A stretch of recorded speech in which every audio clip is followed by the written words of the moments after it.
नीलातुङ्गस्तनगिरितटी शुद्धमुत्कोच्य कृष्णं पारार्त्यं स्वं सुदिसदशिरसिद्धमध्याभयन्ती सोच्छिष्टायां सजनगलितं जाबलात्कृत्य भुङ्क्ते गोदा तस्यै नमैतमितं भूयये वास्तु भूयः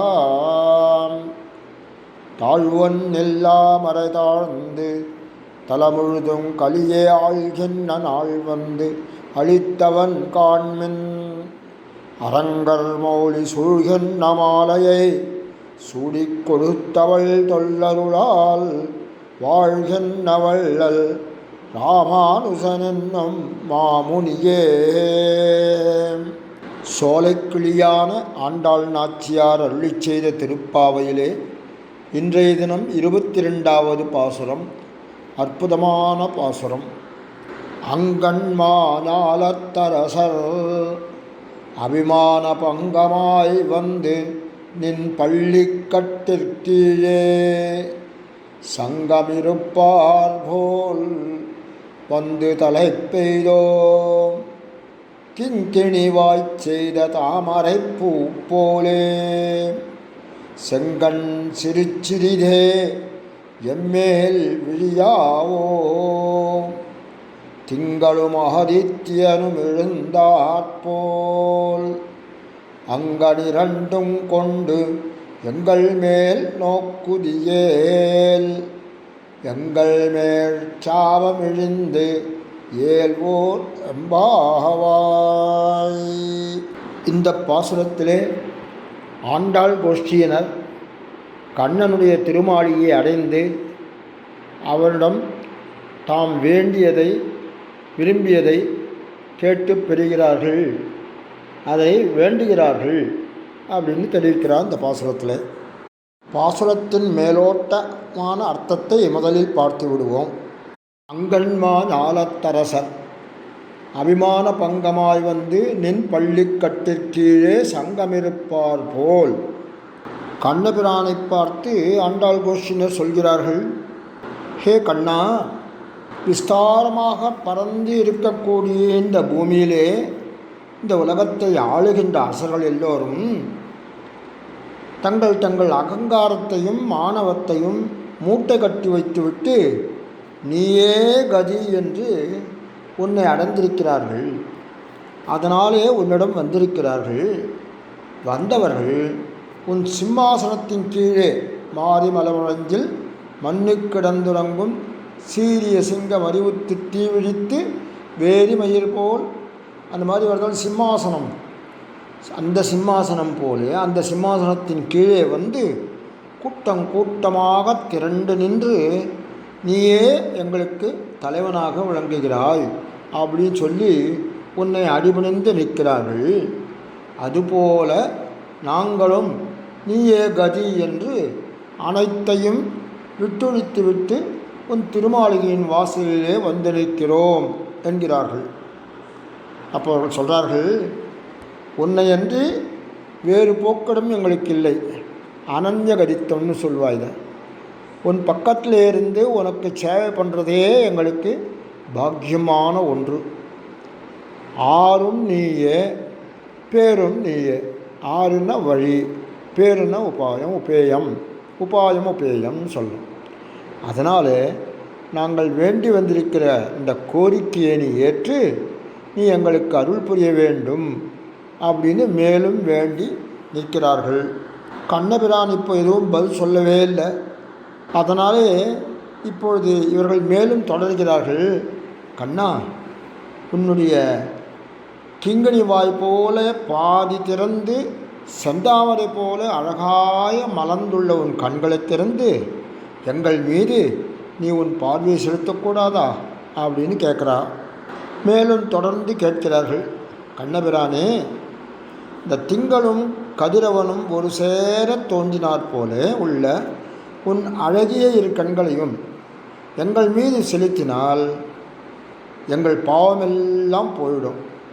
அதனால் உன் அருள் பார்வையை எங்கள் மீது நோக்குவாயாக அப்படின்னு வேண்டிக்கிறார். அடுத்ததாக இந்த பாசுரத்திலே மறைபொருளாக ஒரு விசேஷமான அர்த்தம் தெரிவிக்கப்பட்டிருக்கு.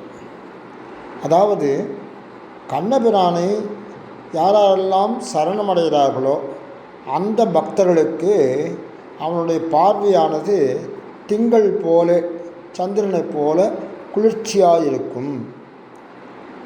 மற்றும் அவனோடு மாறுபட்டு அவரை பகைத்திருப்பவர்கள் அவர்களுக்கெல்லாம் அவனுடைய பார்வையானது கதிரவன் வெம்மை போலே, கதிரவன்னா யார்? சூரியன். இந்த சூரியனுடைய வெம்மை போலே தீக்கும் என்பதுதான் இங்கே மறைபொருளாக அமைந்திருக்கிறது இப்பாசுரத்திலே. ஒருவன் பகவானை பற்றும்போது தனக்கு வேறு புகழ் இல்லை அப்படின்ற ஞானத்தோடும் தன்னிடம் வேறு எதுவுமே இல்லை அப்படின்ற எண்ணத்தோடும் பற்ற வேண்டும் என்கிறது சாஸ்திரம். இந்த சேதனனான இந்த ஜீவனான அவனுடைய சரீரமோ அவனுக்கோ இல்லை பிறருக்கோ சொந்தமானது இல்லை. இது பகவானுக்கு உரியவன்.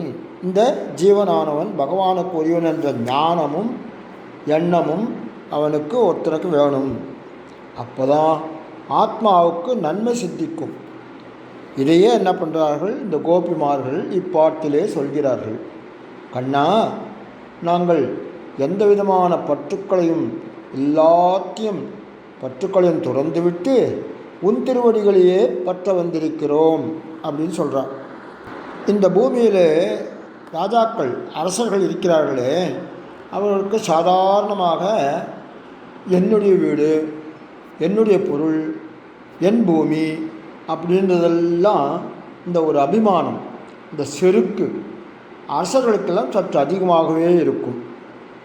இது என்னுடைய ராஜ்யம் அப்படின்னு அவர்கள் அகங்காரத்தோடு இருப்பார்கள். இப்படிப்பட்ட அரசர்கள் சில சமயங்கள் என்ன பண்ணுறா, தங்கள் நாட்டையும் இழந்து உலகத்தார் காண பிச்சை எடுப்பது கூட உண்டு. அந்த மாதிரியும் நடக்கிறதுக்கு சான்ஸ் இருக்குது. ஒரு நாயகமாய் ஓட உலகுடன் ஆண்டவர் அப்படின்ற நம்மாழ்வாருடைய திருவாய்மொழி பதிகம் இதைத்தான் நன்றாக அனுபவித்து சொல்கிறது. ரொம்ப அற்புதமான இது. ஒரு நாயகமாய் ஓட உலகுடன் ஆண்டவர், கருணாய் கவர்ந்த காலர் சிதகிய பாணையர், பெருநாடு காண இம்மையிலே பிச்சைதாம் புகுவர், திரு நாரணந்தாள் காலம்பெறச் சிந்தி தொய்மனோ. பாசுரத்தாலே நம்மாழ்வார் ஐஸ்வர்யம் அற்பமாய் நிலையற்றதாய் இருப்பது, ஆத்ம அனுபவம் தாழ்ந்தது, பகவத் அனுபவமே தலை சிறந்தது என்று பிறருக்கு உபதேசிக்கிறார். நம்மளுக்கெல்லாம் உபதேசிக்கிறார்.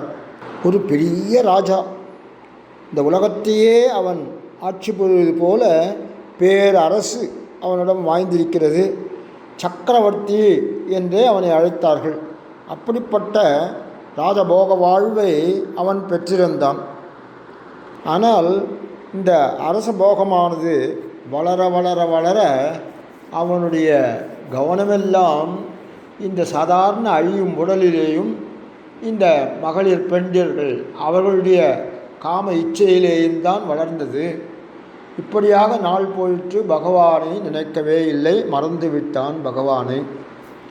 அவனுடைய வாழ்விலும் ஒரு சோதனை காலம் வந்தது. அவனையும் ஒரு சனி பிடித்தது. அவனும் என்ன, அந்த காலம் வந்தபோது கெட்ட காலம் வரும்போது சேர்ந்து வரும் என்பார்களே, அந்த மாதிரி எல்லாமாக சேர்ந்து வந்தது. அவங்ககிட்ட யாரார் பக்கத்து நாட்டு அரசர்கள் எல்லாம் அன்பு பூண்டு இருந்தார்களோ, பயந்து இருந்தார்களோ, அவர்கள் எல்லாரும் இப்போது மாறிவிட்டார்கள். அவர்களெல்லாம் ஒரு படை திரட்டி கொண்டு ஒரு சங்கமாக கட்சியாக சேர்ந்து ஒன்றாக சேர்ந்து இந்த ராஜாவை அழிக்க வேண்டும் என்று திட்டமிட்டார்கள். அதனாலே எல்லோரும் படையெடுத்து வந்து விட்டார்கள். அவர்கள் ஒரு கட்சியாக மொத்தமாக. இப்போது இவன் நிலைமை பரிதாபக்கூடியதாக ஆகிவிட்டது. இந்த ராஜாவின் நிலைமை என்ன ஆகிப்போச்சு? அவர்கள் வந்தார்கள், இவனுடைய நாட்டை கைப்பற்றினார்கள், இந்த ராஜாவையும் அவர்கள் சிறைப்பிடித்து விட்டார்கள். அந்த சமயத்திலே அவனுடைய ராஜாவுக்கு பக்கத்தில் இருக்கிற மதியுக மந்திரி எப்படியோ சமாளித்து இந்த ராஜாவை ஒரு தனி இடத்திற்கு கூட்டு போகிறான். அந்த இடத்துல ஒரு சுரங்கம் மாதிரி இருக்கிறது, வழி இருக்கிறது. அது ஒரு காட்டுக்குள்ளே கொண்டு வெளியிலே அந்த ராஜா சபைக்கு வெளியிலே இருக்கக்கூடியதான ஒரு இடத்துல கொண்டு விடக்கூடியதானது. அந்த இடத்துக்கு நீங்கள் தப்பிச்சு போயிடுங்கோ, நாங்கள் எப்படியாவது பார்த்து நாங்கள் இது பண்ணுறோம் அப்படின்னு சொல்லிட்டு ஒரு வழி காண்பித்து அவனுக்கு அந்த சுரங்க பாதையும் இந்த ராஜாவுக்கு காமிச்சிடுறேன். ராஜாவும் ஒரு குதிரையிலே அப்படியே போயின்ட்டுருக்கார். அவர் பாவம் பேரரசராக இருந்தவர், கையை தட்டினா அவருக்கு பணி செய்ய அப்படிப்பட்ட ஆட்கள் இருந்தார்கள். ஒரு குரல் கொடுத்தானானே உடனே எல்லாம் சாப்பாடு வந்துடும், இது வந்துடும், எல்லாம் அவனுக்கு கிடைக்காத வஸ்துவே கிடையாது. அப்படிப்பட்டதான போகமான வாழ்வு வாழ்ந்தவன் ஒரு நாளிலே அப்படியே தலைகீழாக மாறி இன்று அந்த சுரங்கப்பாதையிலே இருளாக இருக்கக்கூடிய சுரங்கப்பாதையின் வழியாக அவன் பயணம் செய்கிறான். அந்த ஒரு குதிரையிலே அதுவுமா நிலைக்க போகிறது. அங்கேருந்து அந்த சுரங்கம் முடிகிற சமயத்தில் ரொம்ப நீண்ட நேரம் அந்த வழியாக செல்கிறான். பாவம் ஒரு இடத்திலே அது முடிகிறது. வெளியிலே இந்த பூமி தெரிகிறது, காட்டு வனப்பகுதி. அந்த வனப்பகுதியிலே இந்த சுரங்கம் முடிந்து வெளியிலே வருகிறான். பார்த்தால் நீண்ட நேரமாகிவிட்டது. மனசு கஷ்டமாக இருக்குது, எப்படிப்பட்ட ஒரு வாழ்வு வாழ்ந்து வந்தோம் அப்படின்னு. அந்த சமயத்தில் திடுதிப்பென்று ஒரு குதிரை படைகள்லாம் வரா மாதிரியாக ஒரு நல்ல ஒரு சத்தம் கேட்கிறது இவனுக்கு. இப்போது அந்த பகைவர்கள் இருக்கிறார்களே, அந்த வேற்று நாட்டு பகை அரசர்கள், அவர்களெல்லாம் இவளெல்லாம் கூப்பிட்டு அனுப்பிச்சிருக்கா குதிரை படையெல்லாம். இப்போது அந்த குதிரைப்படை இவனை நெருங்கி வருகிறது என்பது தெரிகிறது. எப்படி கண்டுபிடித்தார்களோ அவர்களுக்கு தெரியவில்லை. இப்பொழுது நெருங்கி வந்தோடனே எனக்கு பயம் ஜாஸ்தியாகிடுது. இப்போ இந்த குதிரையும் அவனுக்கு அது மேலே ஏறி செல்லக்கூடிய துணிவும் இல்லை. ஏன்னா வழியில் பிடிச்சிட்டான்னா கஷ்டமாச்சேன்னு. அதனால் என்ன பண்ணுகிறான், அந்த காட்டிலே மறைந்து மறைந்து மறைந்து ஒரு வழியாக அந்த இடத்த விட்டு ஓடுகிறான் பாவம். அப்போது இருட்டு வேறே வந்துடுச்சு, சாயங்காலம். இவன் அங்கேருந்து வந்த நேரம் இது காத்தால் இப்படியே இருந்தான். இவனுக்கு பழக்கமே இல்லை, பசி எடுக்கிறது, தாகம் எடுக்கிறது. இரவு வேற வந்துடுத்து, வெளிச்சம் கிடையாது. அந்த மாதிரி ஒரு இடத்துல வரான். அது வனாந்தரம், சுடுகாடு இருக்கக்கூடிய இடம். அந்த சுடுகாட்டில் யார் இருப்பார்கள்? ஒரு 4-5 குடிசை வீடுகள் இருக்குது. அந்த புறத்தை எல்லாம் எரிப்பவர்களுடைய குடிசை, இருளர்கள் சொல்வார்களே இந்த அவர்கள்லாம் இந்த சுடுகாட்டை பாதுகாப்பவர்கள், அவர்களுடைய குடிசைகள் தான் தெரிகிறது. வேறு யாரும் இல்லை, மனுஷர்கள் கூட இல்லை. அந்த இடத்துக்கு வந்திருக்கான். இப்போது அவன் எல்லா கௌரவத்தையும் விட்டு தான் ஆகணும். அவன்கிட்ட மனசில் என்ன தான் ஒரு இது இருந்தாலும் அந்த ஆணவங்கள்லாம் இன்றைக்கி அவனை விட்டு அடியோடு ஒழிந்தது. இப்போது மனசு துக்கப்படுறது. சாப்பாட்டுக்கு என்ன பண்ணுவோம் தெரியலையே, தாகம் எடுக்கிறது, பசி எடுக்கிறது அப்படின்னு பார்க்குறான். அவனுடைய பசி வந்தால் 10ம் பறந்து போகும்னு சொல்வாள். அந்த மாதிரியாக இவனுடைய பசியானது இவனை விரட்டவே அவனுடைய சுய கௌரவத்தையெல்லாம் இழைக்கிறான். இருந்தாலும் அந்த தன்மானம், இந்த ராஜா என்ற தன்மானம் அவனை விட்டு போவது கொஞ்சம் கடினம் தானே, அது மொத்தம் நிற்கிறது.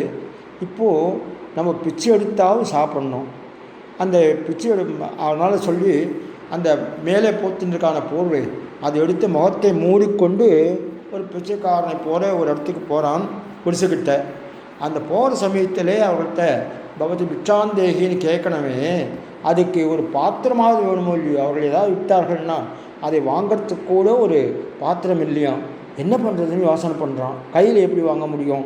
அதனால் என்ன பண்ணுறான், அங்கே இருக்கிற ஒரு பெல்லா, ஒரு பானை, இந்த இவர்கள்லாம் செத்த உடனே அந்த நீரை எடுத்து போய் கொட்டுவார்களே, அந்த பானை உடைப்பார்களே, அந்த பானையுடைய ஒரு சில்லானது இருக்கிறது அங்கு. அதை எடுத்து கையிலே வைத்துக்கிறான். வேறு வழி இல்லை, கபாலத்தை வச்சுருந்த மாதிரி தான் இது. அங்கேருந்து போய் பவதி பிச்சாந்தேகின்னு கேட்குற மாதிரியாக ஒரு வீட்டில் நின்று கேட்குறான், குரல் கொடுக்குறான். ஐயோ பாவம், அவர்கள் ஏழைகள், குடிசையில் இருக்கிறவர்கள், ஒன்றும் அவர்கிட்ட இல்லை. என்னவோ ஆசைப்பட்டு ஐயோ பாவம் யாரோ வந்து கேட்கிறார்கள் இந்த ராத்திரி வேலையிலே அப்படின்னு சொல்லிட்டு அவர்கள் தங்களிடம் இருந்த ஒரு அன்னத்தையோ ஏதோ ஒன்று அந்த இதிலே எடுகிறார்கள். அதுவும் உடைந்த சில்லானது, அதை வாங்கிறதுக்கு கூட அவன்கிட்ட இது இல்லை. அதையும் மீறிக்கொண்டு அவன் வருகிறான். அந்த இடத்துல எங்கேயாவது சாப்பிடணும் அப்படின்னு சொல்லிட்டு ஐயோ பாவம் ரொம்ப கஷ்டப்பட்டு அந்த சில்லை வச்சுட்டு ஒரு ஓரமாக இருட்டு அது ஒன்றும் தெரிய போகிறதில்ல. இருந்தாலும் அதுலேயும் ஓரமாக ஒதுங்கி போவோமேன்னு சொல்லிட்டு அந்த இடத்துல நடக்கிறான் பாருங்க.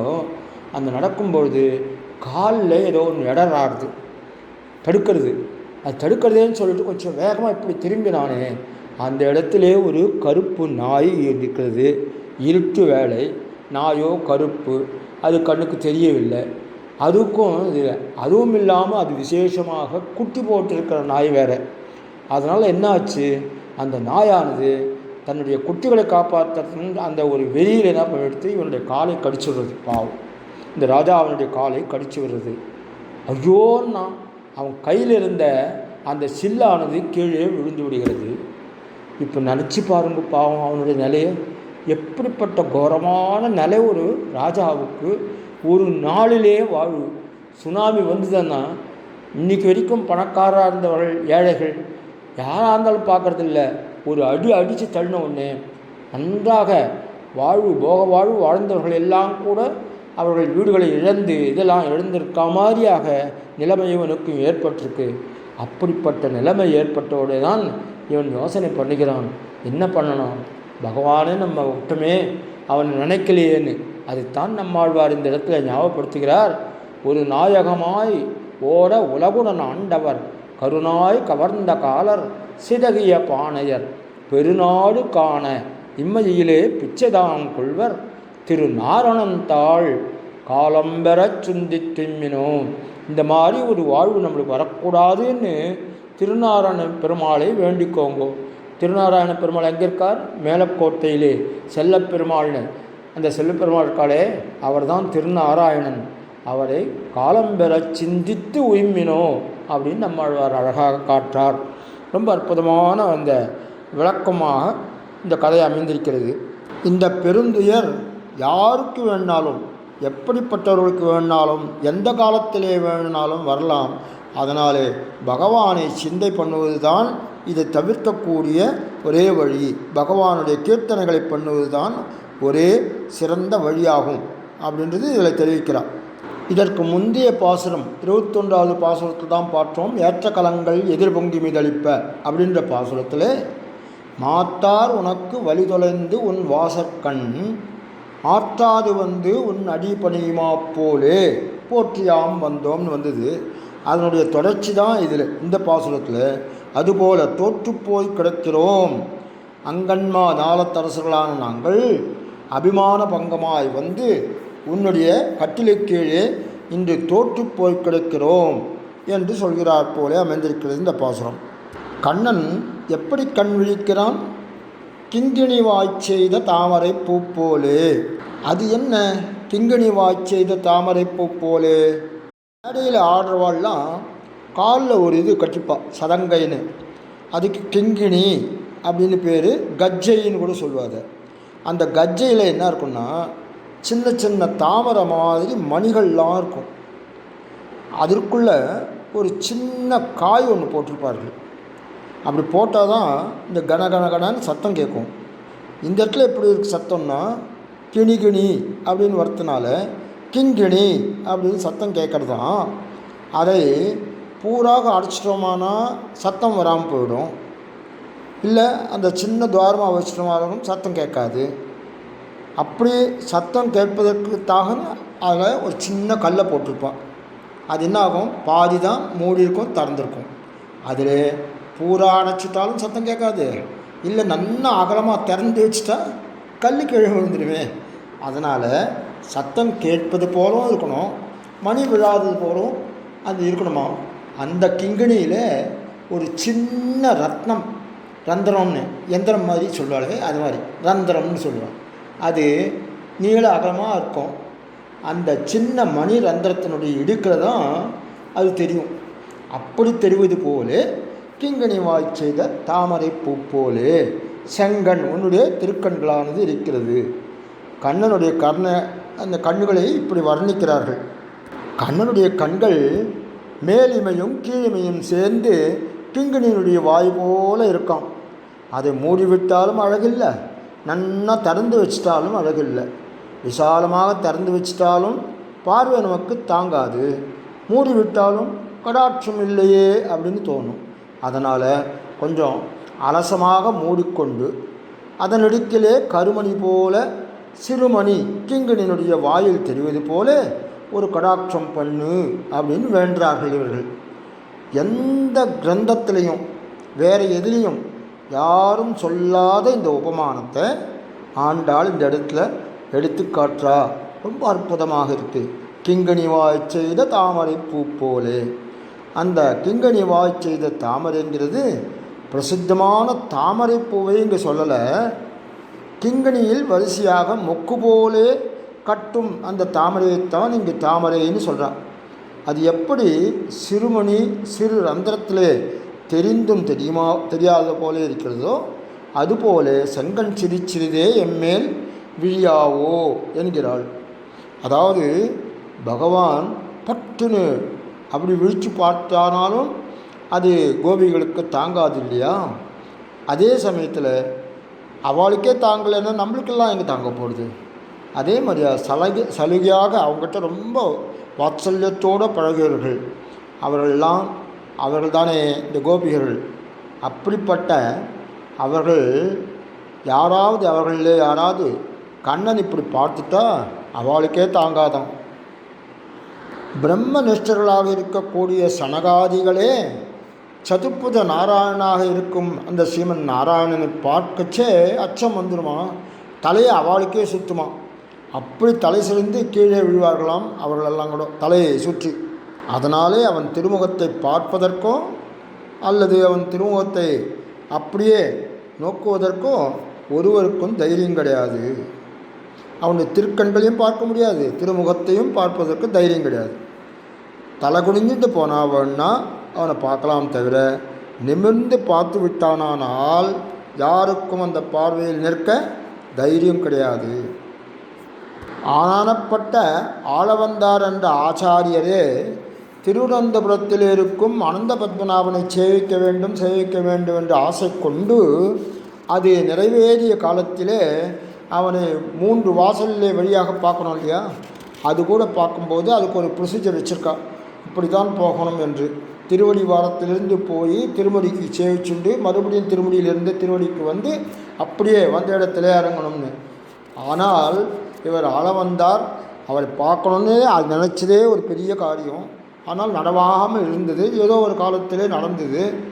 அப்போதும் என்ன பண்ணுறார், அந்த திருவடியிலே சேவிச்சுட்டு அங்கேயே நின்றுடுறார்.